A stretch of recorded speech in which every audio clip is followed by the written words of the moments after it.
India may become the only country in history to have 2 billion people.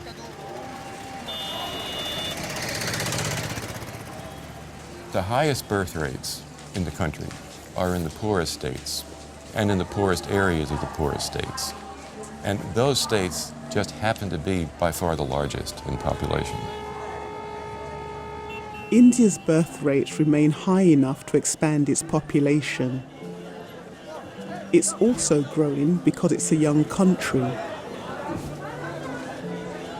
Hundreds of millions of married couples are in their reproductive years. So even modest rates of childbearing brings a staggering rise in numbers. It takes time for this momentum to slow. It's like stopping a speeding train. The analogy of stopping a fast-moving train is exactly right. You have to apply the brakes long before the train comes to a stop.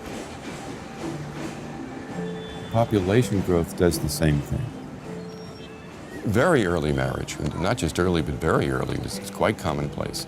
And when you start early, obviously you can have more children.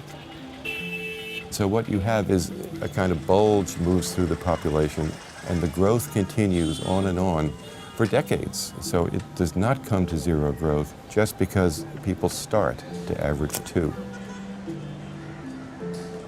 2 children per woman, that's the break. But it's not the end. Population continues to grow for quite a long time. This is Ramji Kumar. He lives in a rural Indian village with 4 generations of his family. He was married to 10-year-old Mumta when he was 11 years old. He had his first child at age 13 and his second when he was 15.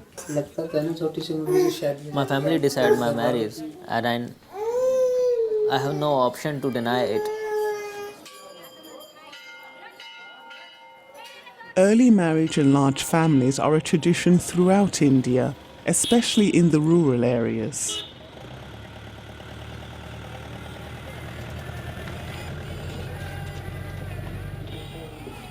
That time I don't know what is the marriage is, but I'm very excited that I got married.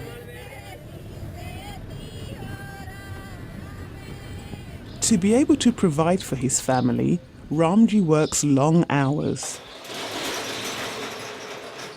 A typical day lasts from 7 in the morning to at least 9 each night, leaving little time for any personal aspirations. Family pressure and social pressure does not allow to continue the study. My first and prime responsibility is that I have to earn money and give it to my home. Meanwhile, his wife Mumta, still a teenager herself, takes care of their 2 children and maintains the home. Her responsibilities have kept her from completing her education as well.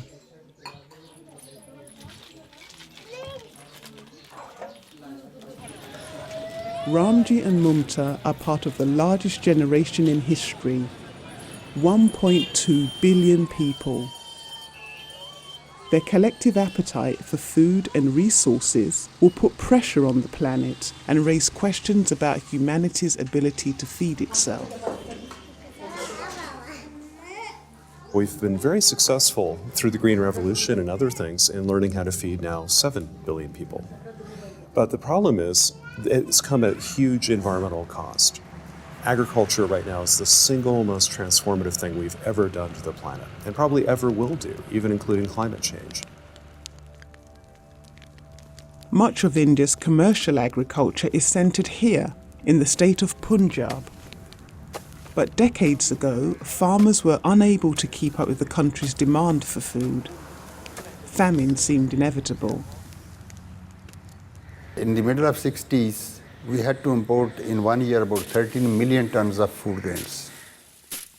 The nation then began importing high-yield seeds and increased its use of fertilizer and water, quickly turning India's food deficit into a surplus.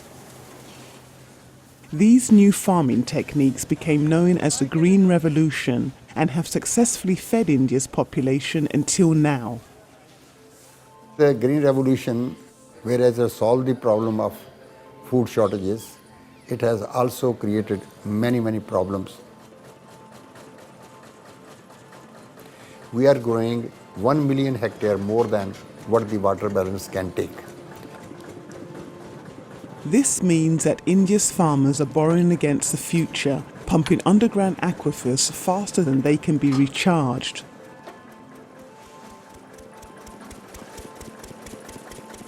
As the wells are sunk deeper, Punjab's water table keeps dropping, on average 3 feet per year. To fill these underground reservoirs, it took nature hundreds of years.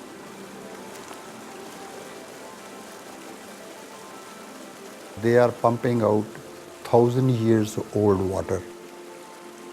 If the present scenario continues, the erratic rains, the lesser monsoons, and then the higher pumping of the water, it is going to lead to some serious problems.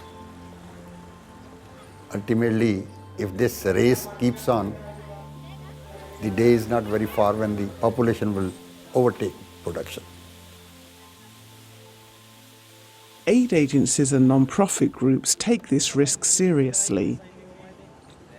One organisation, World Health Partners, concentrates its efforts in poor villages where people often lack access to modern family planning but desperately want it. Your battle has to be truly fought in rural areas because that's 70% of the population, where the fertility rates are much higher than in urban areas. If you really don't take it to those rural communities, this battle is lost even before it begins.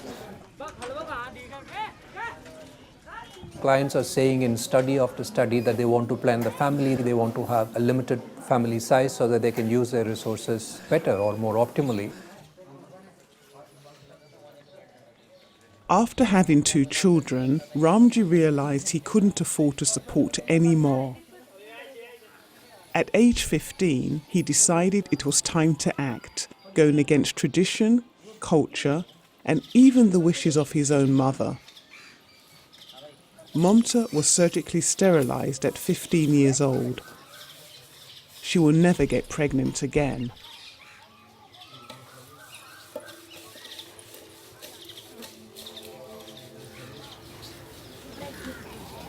What happened in my life? I can say I'm happy, but it is not true all the time because I need something more to my life. I need more progress which is not in my village.